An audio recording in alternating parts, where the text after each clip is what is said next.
Saudara-saudari terkasih dalam Kristus, hari ini Kamis 24 April 2025 dalam Oktav Paskah. Bacaan dibawakan oleh Vincentius Johan, Mazmur dilantunkan oleh Irene Indarti, dan renungan ditulis oleh Maria Monica. Selamat menekuni Sabda Allah. Mari berziarah dalam pengharapan untuk dunia yang lebih baik.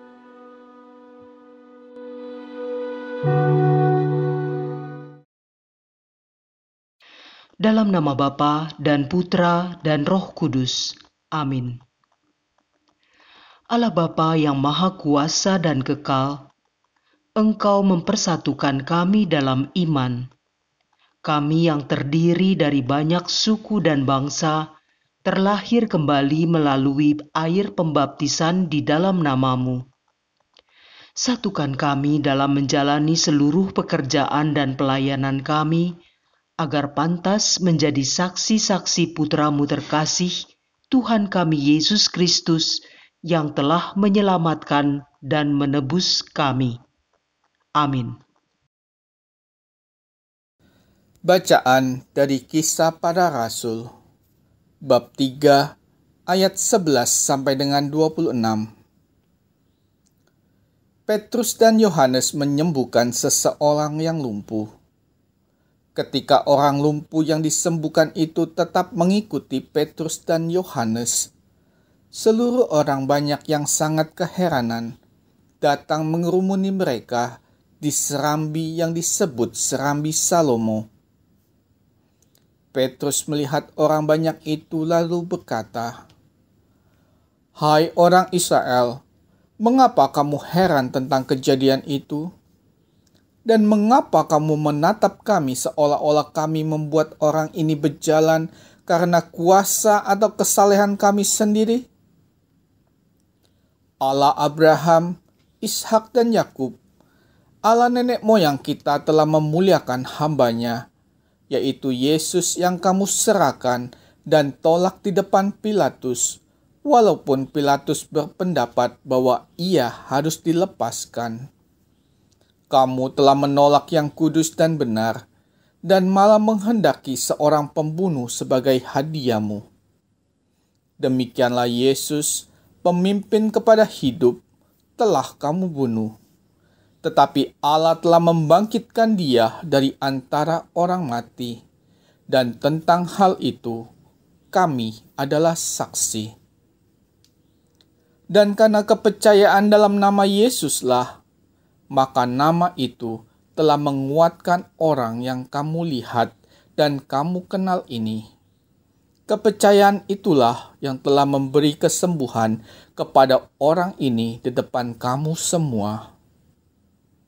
Hai saudara-saudara, aku tahu bahwa kamu telah berbuat demikian karena ketidaktahuan, sama seperti semua pemimpin kamu. Tetapi dengan jalan demikian, Allah telah menggenapi apa yang telah difirmankannya dahulu dengan perantaraan nabi-nabinya, yaitu bahwa Mesias yang diutusnya harus menderita.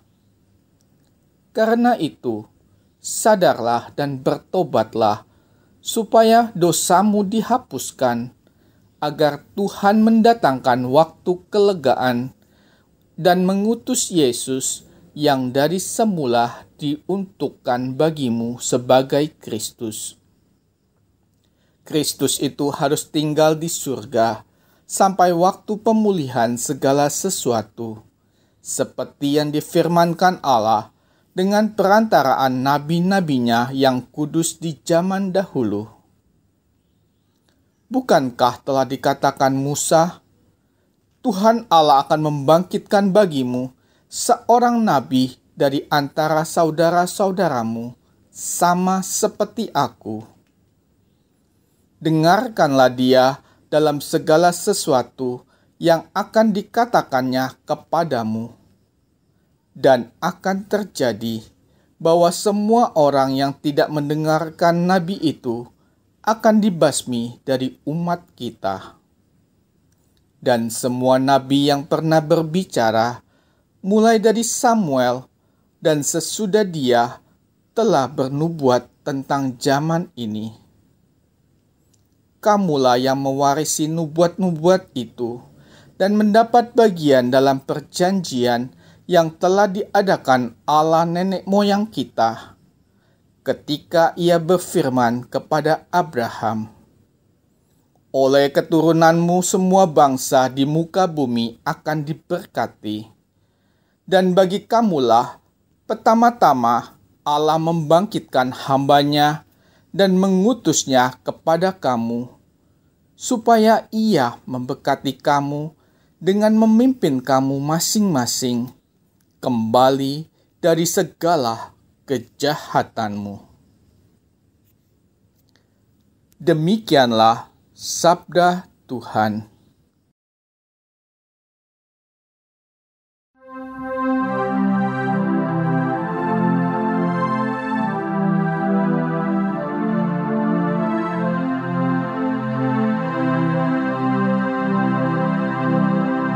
Ya Tuhan Allah kami, betapa mulia nama-Mu di seluruh bumi.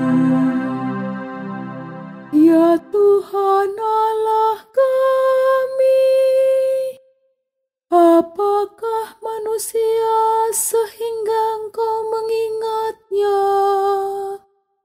Apakah anak manusia sehingga Engkau mengindahkannya? Ya Tuhan Allah kami, betapa mulia nama-Mu di seluruh bumi. Kau ciptakan dia hampir setara dengan Allah. Kau mahkotai dengan kemuliaan dan semarak. Kau beri dia kuasa atas buatan tangan-Mu. Segala-galanya telah Kau tundukkan di bawah kakinya. Ya Tuhan Allah kami, betapa mulia nama-Mu di seluruh bumi. Domba, sapi, dan ternak semuanya, hewan di padang dan marga satwa, burung di udara dan ikan di laut, dan semua yang melintasi arus lautan. Ya Tuhan Allah kami, betapa mulia nama-Mu di seluruh bumi.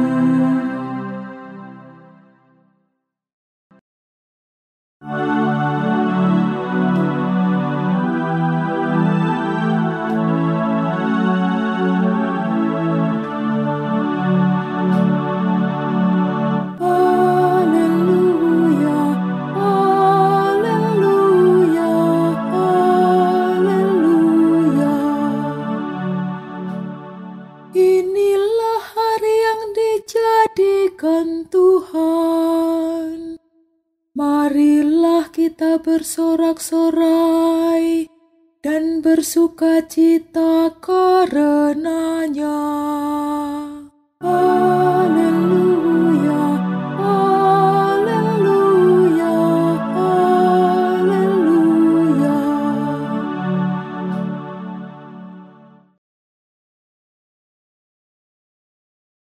Inilah Injil suci menurut Lukas bab 24 ayat 35 sampai dengan 48. Dua murid yang dalam perjalanan ke Emmaus ditemui oleh Yesus yang bangkit segera kembali ke Yerusalem. Mereka menceritakan kepada saudara-saudara apa yang terjadi di tengah jalan dan bagaimana mereka mengenal Yesus pada waktu ia memecah-mecahkan roti. Sementara mereka bercakap-cakap tentang hal-hal itu, Yesus tiba-tiba berdiri di tengah-tengah mereka dan berkata, "Damai sejahtera bagi kamu." Mereka terkejut dan takut karena menyangka bahwa mereka melihat hantu. Akan tetapi ia berkata kepada mereka, "Mengapa kamu terkejut? Dan apa sebabnya timbul keraguan-raguan di dalam hatimu? Lihatlah tangan dan kakiku, aku sendirilah ini. Rabalah aku dan lihatlah, karena hantu kan tidak ada daging dan tulangnya, seperti yang kamu lihat ada padaku." Sambil berkata demikian, ia memperlihatkan tangan dan kakinya kepada mereka. Dan ketika mereka belum juga percaya karena girang dan masih heran, berkatalah Yesus kepada mereka, "Adakah padamu makanan di sini?" Lalu mereka memberikan kepadanya sepotong ikan goreng. Ia mengambilnya dan memakannya di depan mata mereka. Yesus berkata kepada mereka, "Inilah perkataan yang telah kukatakan kepadamu ketika aku masih bersama-sama kamu, yakni bahwa harus digenapi semua yang ada tertulis tentang aku dalam kitab Taurat Musa, kitab Nabi-Nabi, dan kitab Mazmur." Lalu Yesus membuka pikiran mereka, sehingga mereka mengerti kitab suci. Katanya kepada mereka, "Ada tertulis demikian, Mesias harus menderita dan bangkit dari antara orang mati pada hari yang ketiga. Dan lagi, dalam namanya, berita tentang pertobatan dan pengampunan dosa harus disampaikan kepada segala bangsa, mulai dari Yerusalem. Kamu adalah saksi dari semuanya ini." Demikianlah sabda Tuhan.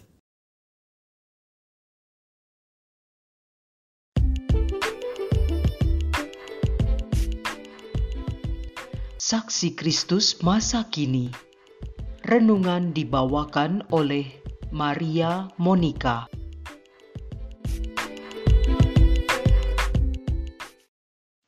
Berita berpulangnya Paus Fransiskus pada hari Paskah kedua, Senin 21 April 2025 sore itu, seperti hoaks bagi aku dan temanku yang saat itu sedang pergi bersama. Baru sehari sebelumnya, beliau muncul di hadapan umat pada hari raya Paskah, walau memang tidak memimpin misa secara langsung. Temanku segera mencari di situs berita lain dan juga beberapa kanal video. Tapi ternyata semuanya memang memberitakan itu, dan yang mengumumkannya Bapak Uskup sendiri. Sesampai di rumah, aku membuka-buka kembali foto ataupun video kehadiran Paus Fransiskus di perayaan Ekaristi Hari Raya Paskah, ataupun saat beliau memberikan berkatnya secara langsung kepada umat. Berkat yang diberikan itu kemudian, setelah semua ini terjadi, terlihat seperti lambaian perpisahan kepada umat Katolik di seluruh dunia yang digembalainya. Wajahnya terlihat lelah. Ada yang mengungkapkan bisa jadi Paus telah merasakan bahwa beliau sudah berada di ujung waktu, tapi beliau memaksakan kekuatan terakhirnya untuk kita semua umatnya. Ibu, Bapa, kaum muda, para peziarah pengharapan yang dikasihi Tuhan Yesus. Hari ini kita mendengarkan bacaan-bacaan yang mengingatkan tentang perutusan menjadi saksi Kristus yang bangkit. Penyembuhan demi penyembuhan yang dilakukan oleh Petrus dan Yohanes di Serambi Salomo yang telah membuat orang banyak itu heran, digunakan sebagai kesempatan yang amat baik untuk memberitakan Yesus yang bangkit, bahwa penyembuhan itu bukan atas kuasa mereka, melainkan atas kuasa Yesus. Maka Petrus menegaskan bahwa kepercayaan kepada Yesus yang bangkit itulah yang telah menguatkan dan memampukan dia menyembuhkan banyak orang. Yesus sungguh hadir di tengah murid-muridnya. Rasul Petrus pun menggunakan kesempatan itu untuk mengajar bahwa Yesus yang bangkit adalah yang kudus dan benar. Dialah Mesias seperti yang dinubuatkan para nabi. Dari pihak kita dituntut kepercayaan total kepada Yesus dalam pelbagai peristiwa hidup. Untuk itu dibutuhkan pertobatan dari kita masing-masing untuk kemudian menjadi saksi Kristus masa kini. Untuk menjadi saksi Kristus, kita membutuhkan iman yang kokoh dengan terus membangun relasi pribadi dengan Yesus dalam doa dan ekaristi. Belajar mengenal Yesus pun bukan perkara sekali jadi, melainkan menjadi upaya yang sinambung dengan membaca atau mendengarkan kitab suci dan merenungkannya. Semua upaya tersebut diharapkan mendatangkan rahmat pertobatan yang dapat menguatkan kita menjadi saksi Kristus yang sejati. Dan Paus Fransiskus sebagai penerus Rasul Petrus masa kini adalah teladan saksi yang sejati itu. Dalam masa kepemimpinannya, beliau telah memberi banyak pengajaran yang menyoroti pelbagai masalah dunia sekarang ini melalui ensiklik-ensikliknya. Pada hari Minggu Paskah kemarin pun, Paus memberi penguatan iman di tengah gejolak dunia yang tak menentu saat ini. Dalam surat gembalanya, Paus menyatakan, kebangkitan Yesus memang merupakan dasar pengharapan kita. Karena dalam terang peristiwa ini, pengharapan bukan lagi sekadar ilusi. Karena Kristus yang disalibkan dan bangkit dari kematian, pengharapan tidak mengecewakan. Dalam seluruh perjalanan hidupnya, kita bisa membaca dan mendengar bagaimana kiprah seorang Jorge Mario Bergoglio hingga kemudian menjadi Paus Fransiskus yang akan kita kenang sebagai seorang saksi Kristus sejati dengan keseluruhan sikap hidupnya yang sederhana dan berpihak pada kaum papa. Sebelum meninggalnya, beliau sudah membuat ritual baru yang menekankan bahwa pemakaman Paus Roma adalah pemakaman seorang gembala dan murid Kristus, bukan orang yang berkuasa di dunia. Maka berdasarkan aturan baru itu, pemakamannya diizinkan di gereja selain Basilika Santo Petrus. Dalam wawancara di tahun 2023, Paus Fransiskus sudah menyatakan ingin dimakamkan di Basilika Santa Maria Maggiore di Roma. Selamat jalan, Paus Fransiskus yang kami kasihi. Kerahiman Allah yang tanpa batas menyambut dan memelukmu kembali di rumah Allah Bapa yang kudus. Marilah berdoa. Allah Bapa yang Maha Rahim, Paus Fransiskus yang menjadi gembala dan teladan kami dalam mengikuti jejak putramu terkasih Tuhan kami Yesus Kristus, telah kau panggil kembali kepadamu. Dalam minggu yang dipenuhi oleh terang cahaya kebangkitan Kristus ini, kami percaya Ia telah masuk dalam lautan kerahiman-Mu yang tanpa batas, yang akan kami rayakan secara khusus pada hari Minggu mendatang. Bimbinglah kami para peziarah pengharapan yang masih berada di dunia ini, agar kami dapat meneladani segala kebaikan-Nya. Dan kiranya Roh Kudus-Mu membimbing serta menerangi para kardinal untuk memilih penerus tahta suci-Mu di dunia ini yang sesuai dengan rencana dan kehendak-Mu. Demi Kristus Sang Gembala utama kami, kini dan sepanjang segala masa. Dalam nama Bapa dan Putra dan Roh Kudus. Amin.